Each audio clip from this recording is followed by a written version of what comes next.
வீட்டு பொண்டாட்டின்னு ஒருத்தி இருக்கா, போட்டது போட்டவா கிடக்கு. என்னதே வேலை செய்யறது தெரியல, பூராமே நம்மளே வேலை பார்க்கறது இருக்கு. அப்படி பாய் என்ன எடுக்கல மனமுள்ள பொண்ணு மருந்து இல்ல கேட்டாங்க, மன்னார்குடியில கேட்டாங்க. ஆமா ஆமா, உன்னை கேட்டுப்பாங்க, மதுரை கேட்டுப்பாங்க, திண்டியில கேட்டுப்பாங்க, இதுல கேட்டுப்பாங்க, தேனியில கேட்டுப்பாங்க.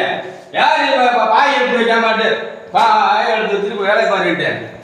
என்ன தம்பி ஒரே பாட்டு சத்தமா இருக்கு? ஆமாக்காங்களா, டெல்லியில கேட்டாங்களா, திண்டியில கேட்டாங்க, மதுரையில எடுத்து பாட்டு படிச்சுட்டு இருக்க. நீ அடுத்து அமெரிக்காவில் கேட்க போறாங்க. இவங்க அப்பா இவனை கெட்ட போது இந்த காலம் பிடிச்சி வந்து அழுத அந்த மனுஷன், அதனாலதான் இவளை கட்டிட்டு இந்த பாட்டு ஓடிக்கிட்டு இருக்கேன். இவளை நீயே பார்த்தீங்கன்னா சொல்லுக்கா. நீங்க அங்க கேட்டாங்க இங்க கேட்டாங்க, குழம்பு புலம்புறா. ஆனா என் தம்பி தலையில விழுந்துருச்சு. எனக்கு எங்க கேட்டாங்கன்னு தெரியுமா? இப்ப சொல்றதுக்கு நேரம் இல்ல, போயிட்டு வந்து சொல்லிட்டு போடி. எங்க வீட்டுக்கு வந்து பகட்டுறா. இவளை ஒருத்தரும் கேட்கல. என் தம்பி வந்து மாட்டிக்கிட்டான், என்னமோ பீச்சிக்கிட்டு போறான்.